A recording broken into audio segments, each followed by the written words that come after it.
हर हर महादेव दोस्तों, I hope कि आप लोग अच्छे होंगे, मस्त होंगे, सुंदर होंगे एंड खुश होंगे। महादेव आपका कल्याण करें। हम आ गए हैं अब फिर से एक नया अध्याय, एक नया चैप्टर लेकर। तो आपने श्रीमद् भागवत गीता का पिछला जो चैप्टर देखा था उसमें बताया गया था जो दुर्योधन थे वो अपने गुरु द्रोणाचार्य के पास जाते हैं, ना कि भीष्म पितामह को मनाने, क्योंकि उन्हें पहले से ही पता होता है भीष्म पितामह तो हाँ ही बोलेंगे, ना तो बोलेंगे ही नहीं। तो उन्हें मनाना था युद्ध में शामिल होने के लिए द्रोणाचार्य गुरु को, जो कि अर्जुन के गुरु थे, बहुत अच्छे। और उनका बहुत ही अच्छा बॉन्डिंग था, एक गुरु शिष्य का बहुत अच्छा बॉन्डिंग था। लेकिन फिर भी दुर्योधन को डालनी थी उनमें फूट, और वो चाहते थे दुर्योधन की जो है द्रोणाचार्य वो उनके साथ युद्ध में आए, और इसीलिए फिर वो उनके पास गए। और फिर उनको बोलते हैं ना कि उसमें से ये भी दिया गया है कि हम लोग को जब किसी से काम निकालना होता है तो हम कितना मस्त पॉलिश लगाते हैं उसको, और उसको एकदम उच्च खाती देते हैं, मतलब हम लोग उसकी तारीफ करते हुए नहीं थकते। तो ये इंसान का सेल्फिशनेस दिखाया है कि किसी से हमारा कोई संबंध ना हो, भले कुछ ना हो, लेकिन जब अगर हमें उससे काम हो तो हम एक कितना अच्छे से उससे बात करते हैं। तो ये था उस चैप्टर में। अब हम बढ़ चुके हैं तीसरे चैप्टर में। अब देखते हैं ये तीसरे चैप्टर के श्लोक का क्या मतलब है और कैसे यहाँ पर व्याख्या दी हुई है। आप चैनल को सब्सक्राइब जरूर कीजिए और कमेंट में राधे राधे जरूर लिखिएगा, और कुछ नहीं समझ में आ रहा है तो हमें जरूर जरूर जरूर बताइएगा। चलिए बिना देरी किए शुरू करते हैं। तो श्रीमद् भागवत गीता का पहले अध्याय का तीसरा श्लोक, तीसरा चैप्टर है। पश्येता पांडुपुत्राणामाचार्य महन्ति च मुमः व्यो द्रुपद पुत्रेण तव्य शिष्येण धीमताः। आचार्य, हे आचार्य, तव का मतलब यहाँ पे आपके है, धीमता मतलब बुद्धिमान, शिष्येण मतलब शिष्य, द्रौपद पुत्रेण यानी द्रौपद पुत्र, और व्यो मतलब व्यू रचना से खड़ी की गया, और पांडु पुत्राणम मतलब पांडवों की, एताम मतलब इस, महति मतलब बड़ी भारी, चमुमः मतलब सेना को, और पश्य मतलब देखिए। तो अब इसकी व्याख्या देखते हैं। आचार्य द्रोण के लिए आचार्य संबोधन देने में दुर्योधन का ये भाव मालूम देता है कि आप हम सबके कौरव और पांडवों के आचार्य हैं, शस्त्र विद्या सिखाने वाले होने से आप सबके गुरु हैं, इसलिए आपके मन में किसी का पक्ष या आग्रह नहीं होना चाहिए। ये जो है दुर्योधन बड़े ही पॉलिटिकली डिप्लोमेटिक बात करते हैं। दुर्योधन ये द्रोणाचार्य गुरु से, गुरु द्रोणाचार्य से उनसे बोलते हैं कि भाई आप तो गुरु हैं, आप किसी का फेवरिज्म नहीं कर सकते, आपको फेवरिज्म नहीं करना चाहिए। तब शिष्येण धीमता, इन पदों का प्रयोग करने में दुर्योधन का भाव ये है कि आप इतने सरल हैं कि अपने मारने के लिए पैदा होने वाले धृष्टद्युम्न को भी आपने अस्त्र शस्त्र की विद्या सिखाई है, और ये आपका शिष्य धृष्टद्युम्न इतना बुद्धिमान है कि उसने आपको मारने के लिए आपके ही शस्त्र की विद्या सीखी है। तो द्रुपद पुत्रेण, ये पद कहने का आशय है कि आपको मारने के उद्देश्य को लेकर ही द्रुपद ने याज और उपयाज नामक ब्राह्मण से यज्ञ कराया, जिससे दुष्टद्युम्न पैदा हुआ। यही वो द्रुपद पुत्र दुष्टद्युम्न आपके सामने प्रतिपक्ष में सेनापति के रूप में खड़ा है। यद्यपि दुर्योधन यहाँ द्रुपद पुत्र के स्थान पर दुष्टद्युम्न भी कह सकता था, लेकिन तथापि द्रोणाचार्य के साथ द्रुपद जो वैर रखता था उस वैर भाव को याद दिलाने के लिए दुर्योधन यहाँ द्रुपद पुत्रेण शब्द का प्रयोग करता है कि अब वो वैर निकालने की इच्छा, अच्छा मौका है।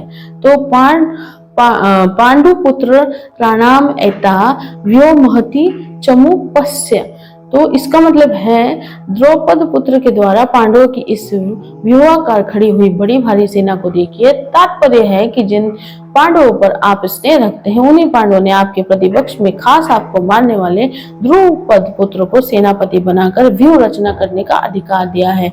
अगर पांडव आपसे स्नेह रखते तो कम से कम आपको मारने वाले तो आपकी सेना का मुख्य सेनापति नहीं बनाते, इतना अधिकार तो नहीं देते, परंतु सब कुछ जानते हुए भी उन्होंने उसी को सेनापति बनाया। यद्यपि कौरव की अपेक्षा पांडवों की सेना संख्या कम थी, अर्थात कौरव की सेना 11 औक्षण ही और पांडवों की सेना 7 औक्षणी थी, तथापि दुर्योधन पांडवों की सेना को बड़ी भारी बता रहा है। पांडवों की सेना को बड़ी भारी कहने में दो भाव मालूम पड़ते हैं।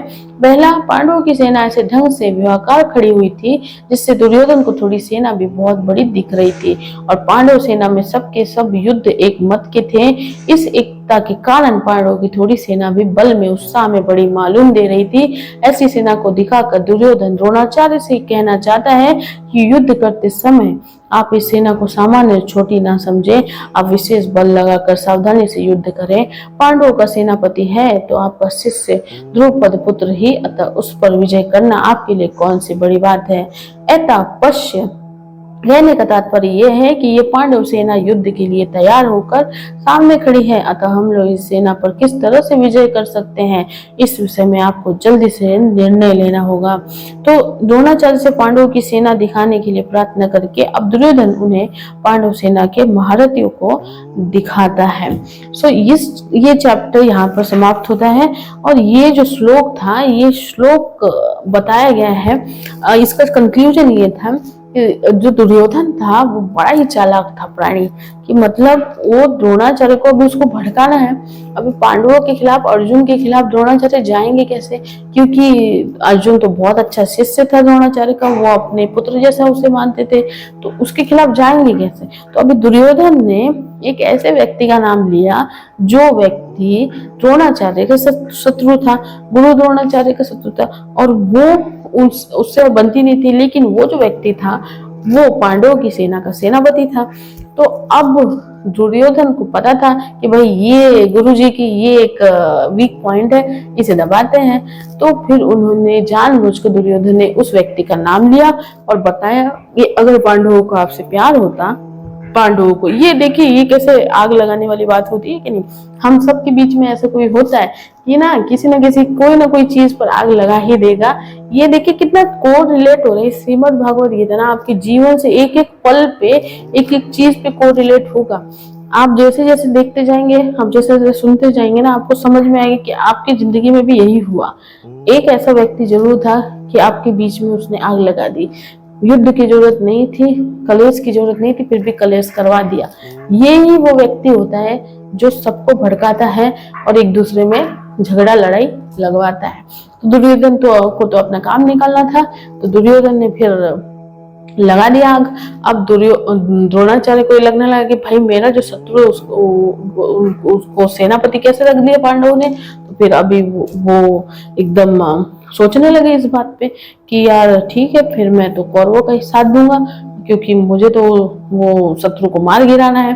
तो ये जो पत्ता खेला दुर्योधन ने, और उसने द्रोणाचार्य गुरु द्रोणाचार्य को भी अपने पासे में मिला लिया। तो इस श्लोक का ये तात्पर्य था और इससे हमें ये सीख मिलती है कि भले हमारे बीच कितने भी कलेश हो जाए, कुछ हो जाए, हमें तीसरे को इसका फायदा नहीं उठाना देना चाहिए। जैसे अभी आपको हम एग्जाम्पल दें तो गुरु द्रोणाचार्य और अर्जुन को हम एक फ्रेंड की तरह बताते हैं, एक रिलेशन में बताते हैं, एक एग्जाम्पल के लिए एक फैमिली मेंबर समझ लो, जैसे दो भाई हैं या फिर दो बहनें हैं या फिर परिवार के सदस्य हैं या दो कपल हैं और कोई भी है। अब इन दोनों में जो कुछ हुआ है बहुत ही स्नेह है, बहुत ही प्यार है, बहुत ही अच्छा है, लेकिन कोई तीसरा आकर आप दोनों में आग लगा रहा है, कोई चीज आपको ऐसे बता रहा है कि आपको हिला के रख दे और आप दोनों एक दूसरे के अगेंस्ट हो जाओ।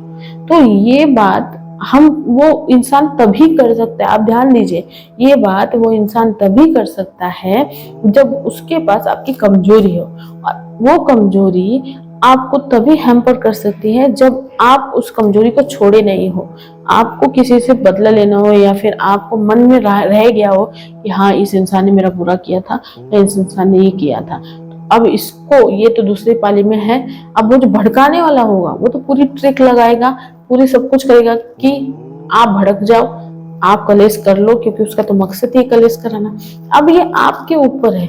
अगर उस समय द्रोणाचार्य गुरु जैसे गुरु ने दिमाग लगाया होता और उन्होंने ये सोचा होता कि इससे क्या फर्क पड़ता है कि कौन सेनापति है या कौन नहीं है, युद्ध किसके साथ हो रहा है, युद्ध उसके साथ नहीं, युद्ध अर्जुन के साथ हो रहा था, युद्ध अर्जुन के भाइयों के साथ हो रहा था जो कि मेरे परम शिष्य थे, जिनका मुझसे बहुत ज्यादा अटैचमेंट था।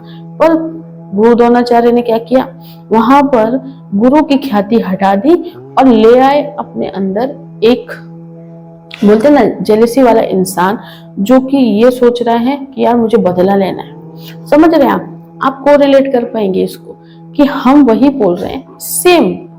हमारे बीच में कोई भी फूट लगाए, हमारे कुछ भी बोले, ये भी करे, ये हमारे ऊपर है कि हम उसका कितना लेते हैं कितना नहीं।